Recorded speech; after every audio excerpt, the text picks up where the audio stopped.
we're going to be able to pick up some quantitative stuff that kind of fits into what we're talking about. Dr. Garcia has talked to me several times. And he wants to have access to you. In fact, he wanted to have access to you for the whole day today. Don't shake your head, no.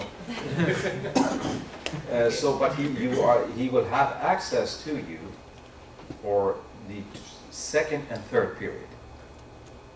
Okay.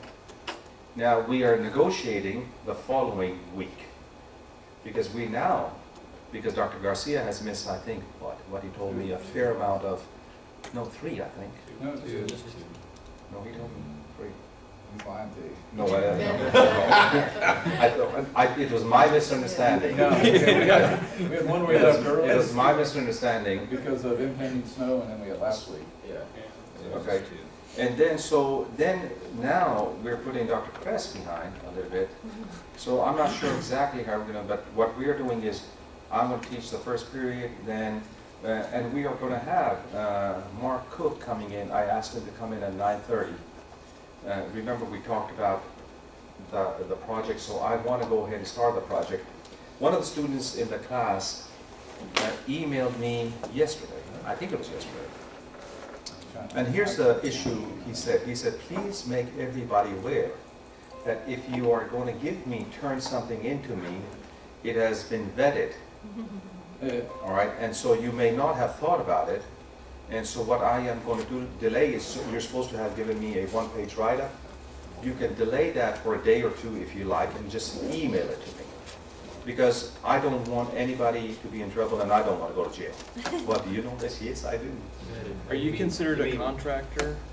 I am a joint appointment. So I have a joint appointment with Whitewell. But they had asked me to go through, what is the Q clearance? But I've never filled in, because I figured that it was just going to be very painful to. They have some wording about contractors and consultants don't have to go through the TIO. That is not a question that I should answer, because I don't know that. Okay. Maybe Debbie or Jeremy or somebody else can better do that, because we have agreements and contracts. For example, we are proposing to work on something with Mark Cook. This is an activity that we have with the Whitewell. There are 2 or 3 PDRDs at this moment that we're proposing to work on. I don't know what that makes us. But I have an umbrella agreement with Whitewell where they send us projects through that umbrella agreement. So what does that make us? I'm not sure. I talked to TIO yesterday, back, or the day before, Wednesday, and they basically I explained what we were doing, and she didn't necessarily say that it had to go through them, but it doesn't hurt, just in case. It's kind of like a. Here's what I would do. To be on the safer side, everybody vet it. Don't give me anything today. Send it to me through your emails once it's vetted. Is that okay? Yeah. Right now. That means that the earliest will be Monday Wednesday, afternoon. Wednesday or Thursday, you'll get it. Well, they asked for. How long does it take them to vet it? Is it 5 could to be 10 2 days, days? could be a week. It depends on. They asked for a minimum of 5 days. The main guy said They it usually usually do goes quicker. quickly though. Here's what I just walk up to their office and say, this is like a 1-page or 2-pager. It's locked, you can't get in. Huh? You have to have No. access, you just I get talked locked to her. in. She All right, said here's she's what you turning do. around in 1 or 2 days. Let's be safe. If it takes 2 days, it takes 2 days. If it takes 4 days, it takes 4 days. Okay? Whenever you have it, then please send it to me, because I want to start your projects. Okay? And what I want to do is, to some extent, understand what you are doing, what could be assigned to your project for this class, but then can it be then taken and enhanced into your capstone? If it can, for those that are not going to be working with Mark Cook. Okay? Are we okay? And then, so let's go ahead and get started. Lean, at the most basic level, is an awakening call that says, hey, there may be certain opportunities to increase efficiency within your facilities. And as we talked last time, we understood that both at ORNL and at Y12 and at Rubbermaid, okay, there is a possibility that exists to improve it. All right, now, so that is the first awareness. Oh my God, based on what I learned in class, I believe this process can be improved. That's because if you're not aware, then you accept it, and that's what we call institutionalization of an individual that says, I see things, but it doesn't bother me anymore, and I'm not really over a period of time aware of it. The second concept was, the second phase of this was the idea that if we are going to fix things, what are the three principles? Three principles were to reduce lead time, to reduce variation, and to be able to enhance the quality of life. So those are the three principles that guide us after our awareness that guide us. We briefly talked about enhancing quality of life. We briefly talked about reduction of variation, but we spend a fair amount of time putting up a template called the Toyota production system that is the thinking process on how to achieve what?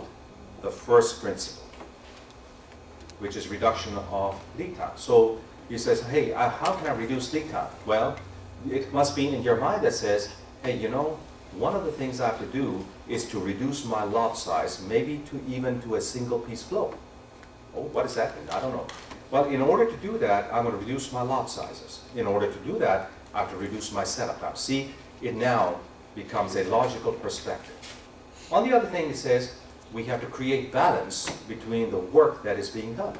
How do I create balance? Well, I have to do cell design, I have to do multifunctional workers, I have to do standardization, and I can come back and say, hey, in order to do all of these things, I have to have maintenance, and I have to have quality, and I have to have supplier conformance, and I have to have visual control, and I can have mistake proofing. So there are a lot of prerequisites to achieving this. And so at this moment, you say, maybe I know where to look to find that template, but I understand that there is a template. But that then again doesn't give you the equations or the quantitative nature of being able to do it. So awareness, principles, 3 would be template of how should I think through this, and 4 is the set of tools that allow you to do it. All right. So one of the things that we're going to do today, all right, is I'm going to talk to you about a couple of different things. I'm going to come back to this. What happened here? Just exit out.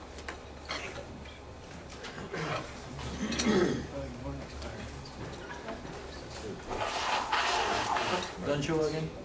Huh? Done show Yeah. again? All right.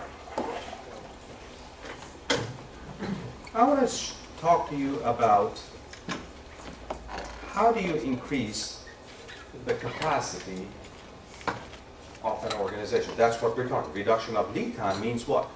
That I increase the capacity of a particular facility. If I was to look at a process, and again, it doesn't have to be a manufacturing process, but we can look at these particular process. These are the rates at which we're producing. This is the amount of time that it takes. How would you approach this? So I'm going to take you through some definitions. Now, these definitions may be a little bit different than what we have been talking about, because the first set that I brought to you is my definitions. These definitions are coming from your book that you're supposed to have. It's Factory Physics, and I think the reading assignment at this moment for you is Chapter 7. So you want to start with, is it Chapter 7? I think it is Chapter 7, so he's going to check for you, and that's where we're going to go. So we're going to talk about performance measures. some definitions and performance. So in a class, when you teach a class, and you say, my God, there's a whole bunch of definitions. Nobody cares. I mean, I remember being in 7th grade and say, here's definitions. All I knew was I could memorize those to pass the exam, but I didn't care. All right? But I think that these definitions are important because I want the first thing that you have to do to be able to say, I have improved somehow. Because if you go and say, hey, whoever your supervisor is, I reduced lead time, or I reduced variation. What do you think they're going to think? Ooh, they're going to say, this person's gone over the deep end. And they're going to say, good job, okay? And they're going to say, write a note, psychiatric help. Okay. So we want to make sure that we understand that the fundamentals are reduction of lead time and reduction of variation. But that reduction of variation and reduction of lead time cannot be expressed to your supervisors and to your organization and say, that's what I'm doing. You have to relay it to what? Customer service, inventories, cycle time, throughput. What is throughput? Number of units that are produced. Hey, I've increased my throughput and therefore I've increased my capacity. I'm going to show you that throughput could be increased by reduction of lead time. I can show you maybe, possibly, that cycle time, where people understand cycle time, is maybe we can even equate it technically to lead time. Maybe. That as I reduce my lead time, one way I'm going to do it is I'm going to reduce waiting time, right? And therefore waiting is what? Inventory, and therefore I will take inventory out of the system and I'm going to reduce inventory. And by being able to reduce that lead time, I am going to be able to do what? Improve customer service. So I do not want you to go back and say, hey, I've learned in this class this. I want you to understand your fundamentals, but to be able to talk the language to whoever you're talking to. Now, all right, I'm going to skip this for a minute.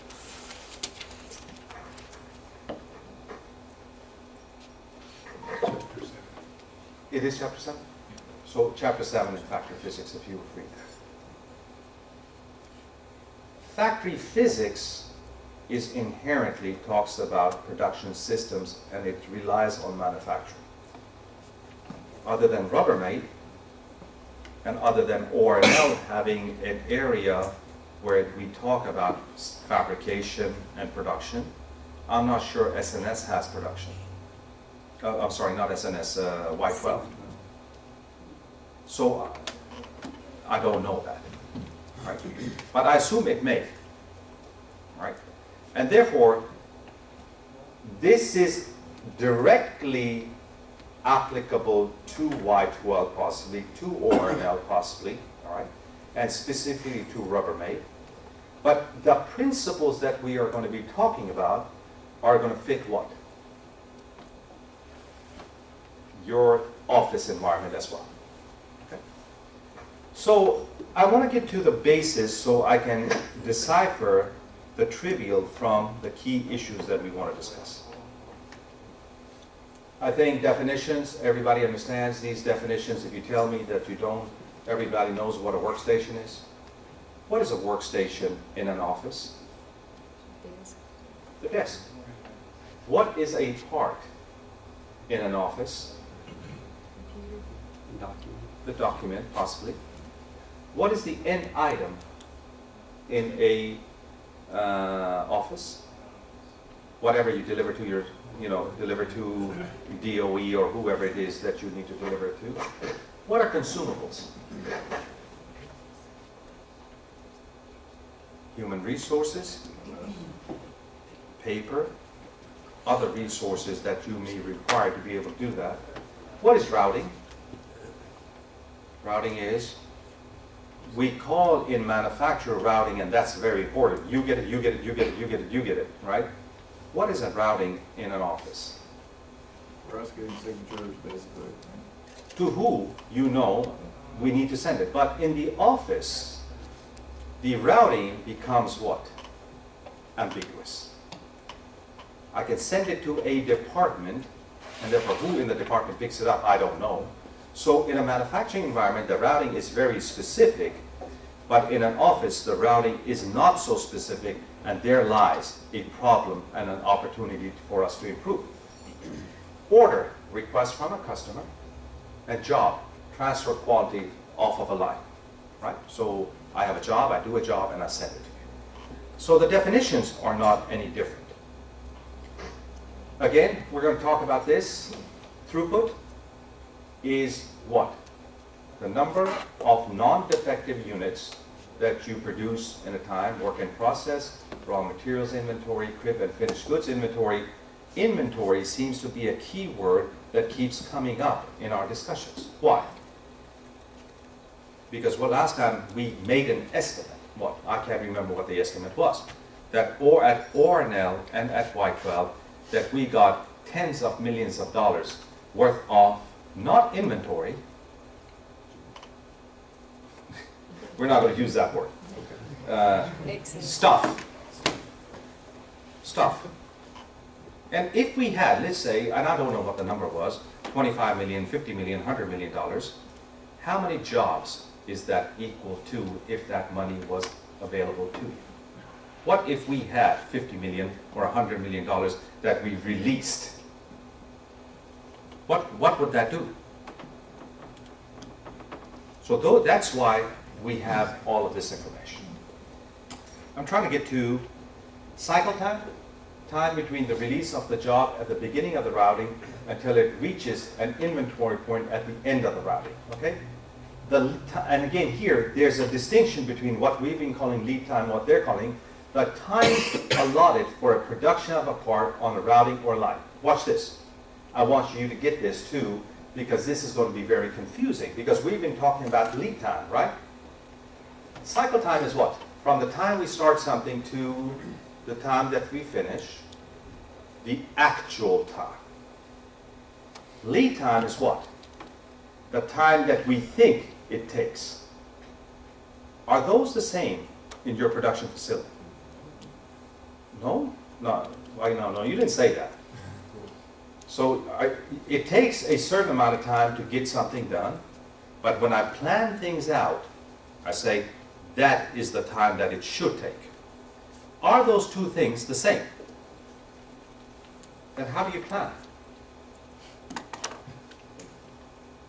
I mean, I know that it takes my wife 45 minutes to get ready. When we're going out on Friday, she takes her 45 minutes to get ready. If I say it should take her 20 minutes, what do you think I'm going to be doing? Eating alone? So there is an opportunity for you to observe what is the real lead time and what is called the cycle time, right? And what we propose the lead time to be. What is real versus what is. And if there's a huge discrepancy there, you have two opportunities. One, to fix it and improve it so that the two are aligned, or to change the time that you allocate. Because if you don't change the time you allocate, what do you think you're doing to the people? Institutional. You're putting a tremendous amount of stress on those individuals. Why? I know that it's going to take 2 hours, but if I'm allocating to you 1.5 hours, I know on a weekly basis what am I doing. So that's something that we have to take a look at, is this idea of the difference between what? Cycle time and lead time. Is that correct? Is that everybody okay? Service level? Okay, watch this. The probability that the cycle time is less than or equal to the lead time. Right? What does that mean? What does that mean? Again, I want you to go back. So we just had two definitions, right? And we said that there is something called the actual time that it takes us to do something, and there's the allocated time. And if I allocate something, but it takes me longer period of time to do it, it creates an opportunity for me to improve things, right? So cycle time is which one? The real time? Yes. Lead time is which one? The allocated time. And if my actual time is less than or equal to my allocated time, what am I? I'm okay. Generally speaking, I'm okay. Am I not? How many of your processes at this moment, okay, again, don't answer it, okay? I want to know how many of your is where the cycle time is actually greater than the lead time. No, don't. That would assume we've actually calculated the lead time. Or have anticipated I mean, lead time. if you have a production environment, or you have an office environment, you have to somehow, whether it's formalized or a body of knowledge that exists within the facility, you have to know what your lead times are. So if you don't have the lead times, we must start calculating those lead times. Okay? That's a metric that's very, very important. Okay? Now, what I'm showing you is you said, let's put quantitative things to the kind of things that we've been talking to, right? So I'm just giving you a simple equation or mindset. Is the amount of time that I allocate greater than what? The actual time. And if that is true in my process, what do you think is going to happen to your service level? Your service level is, it could be still be fine. There is a tendency that's going to pull it down. How do you keep it up?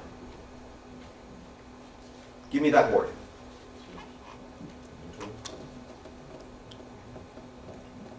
Overtime.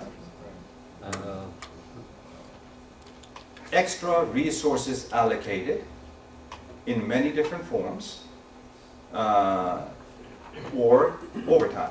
We did a study, I don't know, this was a couple of years ago, and I can't remember, but overtime is allocated, was directly correlated to the amount of absenteeism at ORNF. There's a one-to-one correlation. And that was very interesting to me to find that. So mindset for you when you go back is to do what? You don't want to jump in and say, hey, let me fix everything. You want to be very subtle, sit in the back, and simply observe these things in your mind and start putting these things in your mind, okay? And then, utilization is the fraction of time a workstation is not idle for the lack of parts. Utilization is equal to the arrival rate versus the effective production rate, and I'm going to show you that in a minute, all right? I'm going to show you that. But the key thing I wanted you to get out of this is the three principles we have are what? Please tell me that. What are they? Reduction of? Reduction of? Variation. And? Will you ever tell people about that? What are you going to talk about? What they are interested, because you have to relate these three principles to what? Throughput, capacity, service level, etc. down the line. Those things that people understand.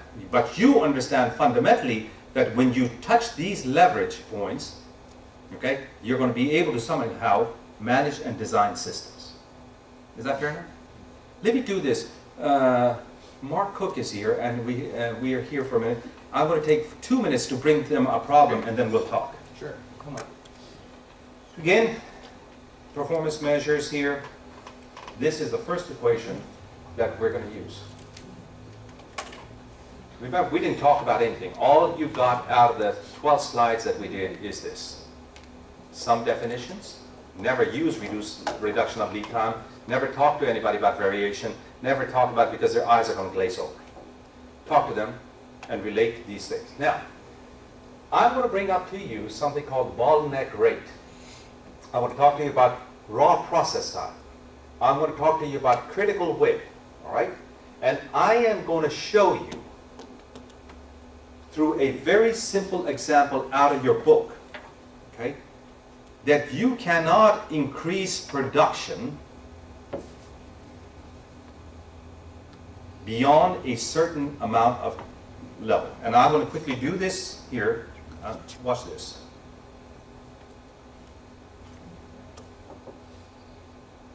Where'd it go? There it is. You don't know what this means, except inventory level, inventory level, inventory level, inventory level. I've gone and increased my what? Actual time. What? My cycle time is not impacted, which is a good thing, right? But my production went up, let's assume. Once I start increasing my inventory way beyond, I'm increasing what? My cycle time. My cycle time is what? And if my cycle time becomes greater than what I have allocated, which could be possibly this, what happens to my service time? My service levels decreases. But watch this. After a certain period of time, no matter what you do, your production is not going to increase. So there are some relationships that we're going to talk about. Okay? Are we here? Now, I believe everybody at Y12 may know Mark. Hi. You don't know me? Right? There are some people here that are from ORNL and one person out from Rubbermaid. Okay. Mark and I have been talking, and one of the suggestions that Mark had was that what I shared with them, I briefly shared with them at a very superficial level what we talked about. Mark's going to present that to you. Please. Okay, great. Make some notes, make sure I don't forget some things. When we were talking, part of the reason for this class is we're looking to boost our experience and capabilities and skills for this type of work at Y12. Okay, and so there's a lot of reasons that went behind that.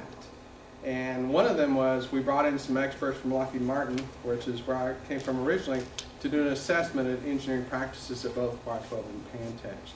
And we saw there's some things that we needed to work on. So there's a list of things that we're interested in. And then we were dialoguing about the class and, about capstone and these kinds of things. So we were talking about how do we get in early so that you see some of the issues we have. Maybe there's some things we can influence you to say, this is something I'd like to work on. At the same time, as we look to waiting for you guys to get fully up to speed, we need to reach into people with subject matter expertise at the plant today. So we talked about maybe, ad hoc, I could come in with a project or two. Maybe it's something you want to think about for capstone or something for a homework, the class, we can work that. So I do have an opportunity, and I've been thinking about how to engage a few of you through this. So I thought, how do I do this? And I think one way we're talking about is I'd get something approved that I can come talk about in this environment, give you a general idea of it. If you're interested, you can email me and I'll set up a briefing on the site and we could talk through, are you interested or not? And then we'll go from there. As I understand it then, the result of your work, I would look at, review, and provide that input back to Professor Sani.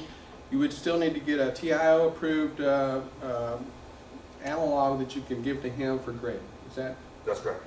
Correct? Okay. So this, I do have a pretty high profile project opportunity. It is sensitive, will require clearance, so I can't go into a lot of details, but I can give you a little bit of an idea. It is very high visibility. We've already got CNS executive approval for the project, and it's been briefed in NSA. So as a result of this, it won't be just for your capstone project. You'll get some exposure to our executives and maybe an NSA about the results of this. It is a fairly long project, and so it's going to be 2 stages, and I'm thinking maybe we want to have a couple of students, I'm thinking like part-time for the first stage, and then maybe a couple of different ones, or maybe 3 the second stage. I think we can do it too. The kind of thing that we're talking about was that we can build it for this class and this class project, so that will be another couple of months.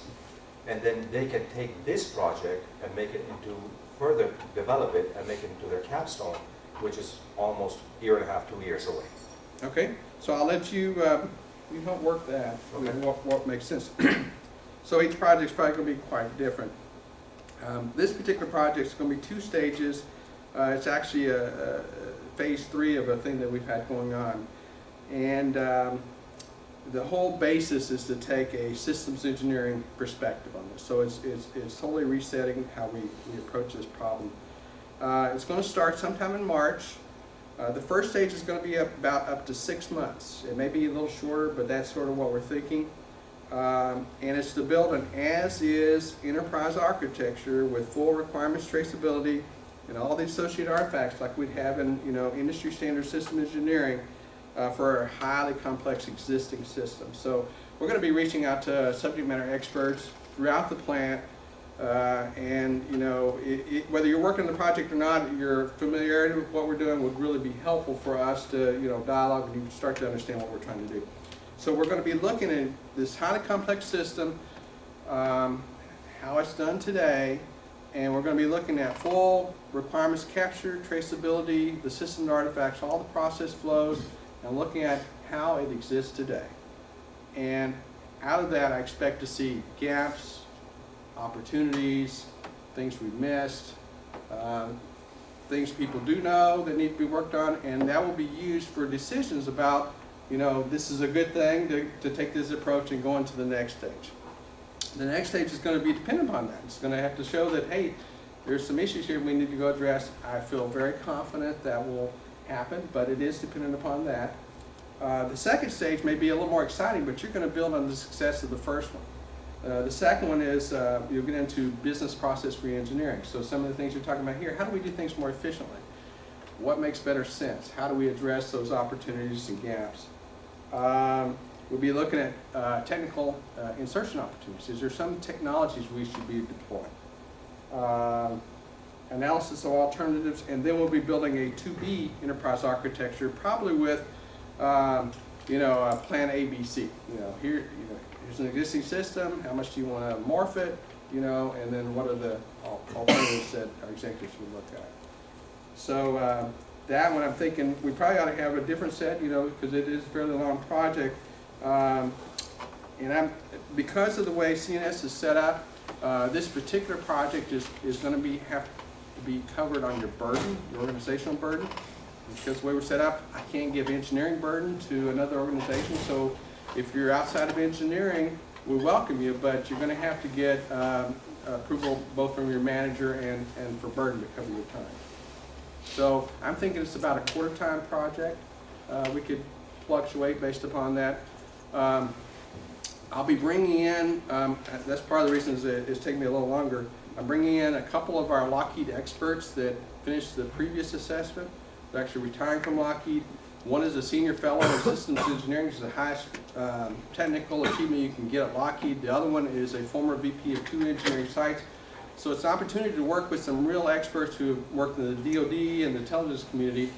This is a new world for them, I got to tell you. So having the DOE aspect here and the subject matter expertise, you're learning about it, their expertise in systems engineering, what happens in other similar domains, I think will be a really interesting project.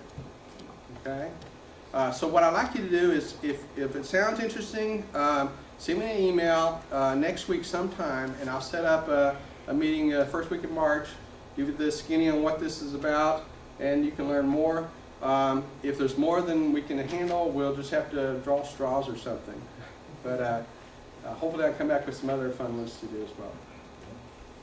I mean, at least from my perspective, it seems like you're going to work on something, that is going to be very, very highly visible.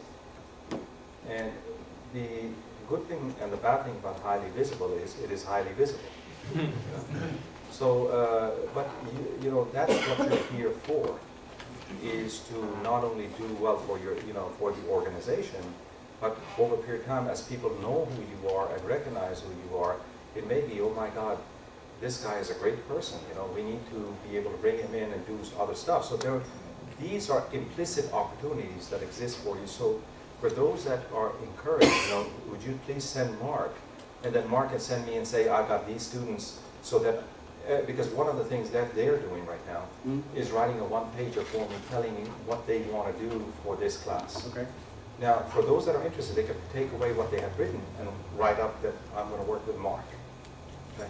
But they're not going to give it to me this week, because one of the things that I forgot, and a student reminded me, it's irregardless of what it is, they have to vet it before they give me what they're writing on. So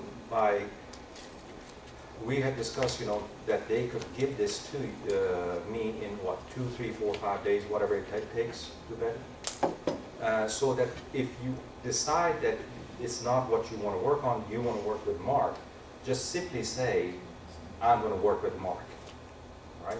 And at this moment, I'll kind of figure out that you're going to meet with Mark and kind of figure out what to do, and you're going to give me something a little later. yeah, we'll probably meet week after next, so they have opportunity to let me know. So I don't know if Okay. that works on your timing or not. We can pre-select who gets to the second stage, so you at least have that listed. My email at work is mcasey. We have a brand new Mark Cook at Y12, and we're already getting our wires crossed. Yeah.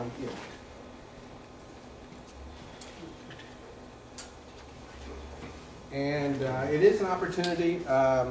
You'll be working with organizations across the plant. They're going to get to know what you're doing. And so from my perspective, it's also getting them aware of the class, what we're doing, this type of approach and why. So it's these kinds of projects I think will be very, very useful all around. And the intent is to really get you thoroughly engaged in applying what you're learning here to the plant. And I think part of the discussions, I don't think we finalized it, the discussion is occurring is your first systems engineering class is going to be in fall. And the brief discussion that we had is Mark and I would teach that together, so that I can say, here is a concept, but Mark says, but let me tell you how it applies Right. to our system. So that's what we're thinking about at this point. The other caveat to this I wanted to mention is not for this particular project, but we do have a corollary happening at Pantex with the Texas Tech University. This project is purely a Y12 project, so I think it's appropriate to have Y12 students. But there may be some opportunities to team out with some students at the other class on a project, or maybe you want to have some dialogue and network with them. So those kinds of opportunities we'll make available as well. Okay. Thank you. Mark, once you hear from Mona, would you let me know? I will, absolutely. Is there any questions before I leave? No? Okay, thank you. There's a question here. No, Yeah. just, most of the questions will come during the presentation when we meet with you on site. Yeah, we can't get too deep into what it is, apparently, right? That's what I think. One question? I have It's a mostly a question. process-oriented activity rather than analyzing a particular production system. Or what you talk about. I'll have questions. Okay, great. I have one. Those of us that don't have a background in engineering or necessarily in production, Mhm. I mean, what if you come in green? Is this something that's probably, because this is all new to me right now, and so I don't know how much help I could really be. I would be, Right, so the students who participate in this will be relying, it'll be a symbiotic relationship. We're gonna be mining whatever expertise you have, and I guarantee you this particular thing is something that touches different parts of the organization, it's not just engineering. And it'll be appropriate to your level of skills for this. The other thing that you bring up though, something we haven't talked more about is we don't have a lot of the tools that we need. And so we are purchasing a number of copies of Sparks Systems Enterprise Architect. And if you're interested, you might want to look at that online. It's spelled SPARX Systems Enterprise Architect. And I'd like to talk more about maybe getting some student licenses for you to use in other courses throughout, because we would like to get the right tools for you to do the job, not just what we have today. So you'll start to get some training on that. So we'll work out what makes sense. Okay. Any other questions? Yeah. How much time do you see this taking up as far as like our week Right, right. So I was struggling with that because when we first started talking about what we thought it would take, we were thinking 3 to 5 fully capable people we bring in hard charging. With students, you're just learning this, and it's a different thing. So I'm not actually planning on that as being a lot of the time you're learning, and so I'm thinking it's probably more like quarter time, something of that nature. So again, you'd have to get your approval of your manager to charge that way for this. And I assume on capstones in particular, they're working it through whatever mechanism they need to from time charging perspective. I think so. But I don't think we have come to a point where we have decided on the capstones. Okay. But what I'm thinking about is we can leverage a larger project into this class, the systems class, and then on to the capstone. Okay. So that there may be different phases, and the capstone is the accumulation of all the work that we Sure. put together. Okay. Any other questions? Are we okay? Thank you. Thanks. Okay, so let's go back to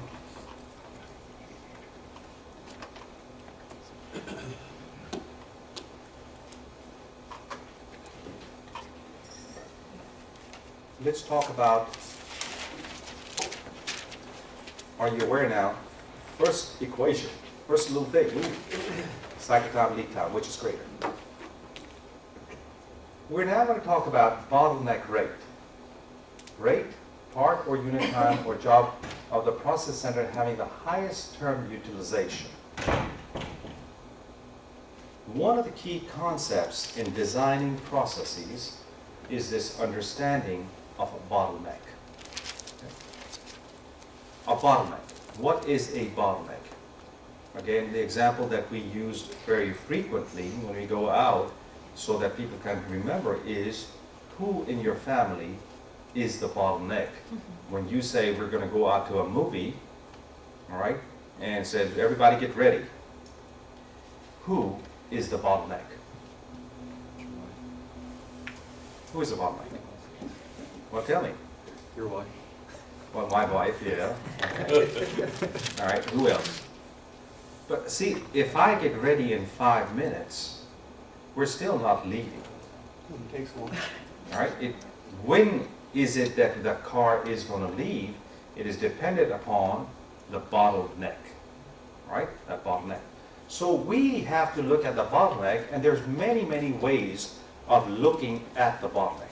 The long term, a view of a bottleneck is the one that has the highest term utilization.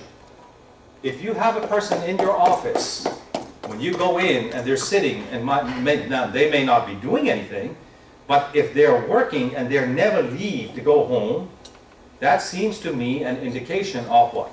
That is your bottleneck. All right?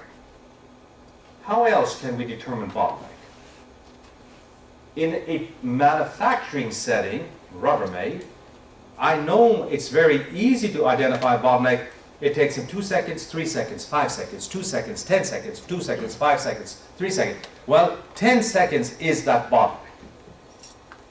But in a work environment and an office environment, I cannot use that principle. Do you see? Because why? You say, I'm not working on the same thing. They're working on something else, I'm working on something else. They're filling a report, I'm analyzing something. So then it becomes not the process time, because in manufacturing, you can use process time, and you can modify that process time by, hey, there was downtime, there's this, but actually you're looking at availability and process time. You can define who the bottleneck is. Office becomes very different. I haven't done something done. All right? I'm busy. Why are you busy? How many people do you know that in your offices say, I am busy, but you don't know why they're busy? So if I take that concept, see, this is a very dangerous concept. It cannot be taken by, the highest utilization. That person, it comes in at 6 o'clock and leaves at 6 o'clock, so they're here for 12 hours, and therefore they are the bottleneck. Production, very easy. Very easy. Do you understand that? However, in other environments, not so easy. Raw process time. Some of the long-term average process times for each station in the line. So if I say, hey, on the average, how long does it take you? How long does it take you? How long does it take you? So now, watch this. The difference between raw process time and other. If I gave you this document, which you are on the route for, so you're the first one, how long does it take you? 10 minutes. How long does it take you? 20 minutes. 10 minutes, 20 minutes, 10 minutes, 20 minutes. You see? If I added those numbers up, which is the raw what? Process time, does not mean that the document is going to finish up from here to there by that time. So there is a difference between what? Raw process time. What is raw process time? Just how long it takes me. When I pick it up, how I pick it up. It doesn't matter. When I give it to somebody else, are they ready for it? Not important. Just my time is raw process time. Cycle time is what?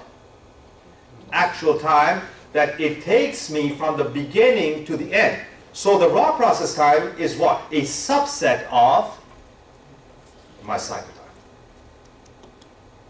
And how do we know that? Because remember, we said that this time, from here to here, whether it is lead time or cycle time, it consists of what? Process time, wait time, move time, and setup time. So this raw process time is just that right there. Are we okay with that definition? Now, critical whip. Ooh, critical whip. A whip level in which a line having no congestion could achieve maximum throughput with minimum cycle time. This is very important. Whip level, the level of inventory, because life is not perfect, especially in a business process that is very ambiguous, unlike a manufacturing process. The whip level, the amount of stuff that I have to put in the process for the process to work, there must be what they imply a critical level of resources. Critical. That means too little is not good and too much is not good. So there is a critical level of resource. Okay? The critical level of resource in which a line having no congestions, let's say, hey Enrique, can you work on this? Yeah, I'm free. Okay? Making that assumption, should achieve maximum throughput. What is maximum throughput? Number of units produced with what? Minimum cycle time. And if I could minimize my cycle time to become less than the allocated lead time that people give, now I have the capacity to produce product for my customers at a rate that the customer is very happy. So now, there are three concepts that you should be aware of. Bottleneck. What is a bottleneck? Okay. It is easy sometimes to identify bottlenecks. It is sometimes extremely hard to define what the bottleneck is if you have a large organization such as ORNL or 112. For example, a document that goes to DOE or NSA, and there's 20 people in that thing. Who is the bottleneck?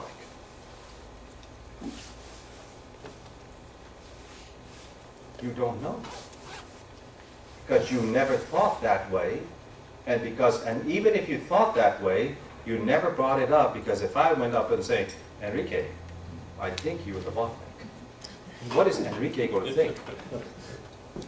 What is Enrique? Enrique's never in his history ever been told at work that he's the bottleneck. In fact, he is proud of the fact that he comes to the office at 5 o'clock and leaves at 12 o'clock at night. And then I come and say, "Well, Enrique, but you're the bottleneck." Now, I can tell you this. As you know, I have a group of people that work with me. There's about, I don't know, again, it shifts from time to time, 30, 40 people right now. Some staffs, majority graduate students. Who do you think? And it's a business thing, right? It's a document. It's processing, writing proposals, writing papers, teaching, kind of that kind of stuff that we're trying to do. Who do you think is the bottleneck? You. That is absolutely correct. I know that I am the limitations of that group. So how I try to manage it is to delegate. So there are certain people that take control of certain things. For example, we have a program in the summer, Enrique is in charge of that. Okay? But I am still, I know, the bottleneck in that process. The only way that I can increase the production of that particular group is to take me away from being a bottleneck. But the other part I like is this. Now watch this, a conflict. A conflict. I know I'm the limitation. But I feel good when in the morning I go in and there's 6 people standing in the line. That makes me say, oh, I must be important. You see, it's a conflict. And who do you sometimes listen to? You listen to the subconscious that says, that is not that bad. All right. Now, are we okay that these are concepts: bottleneck, raw processing time, okay, and critical whip? Fair enough? What does this equation say to you?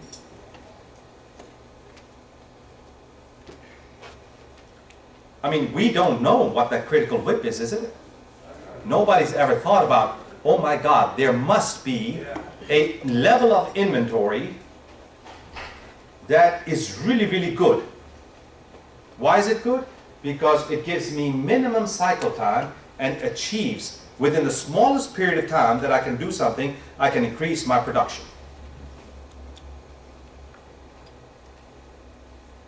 You inherently think about it, but we have never put it and made it explicit.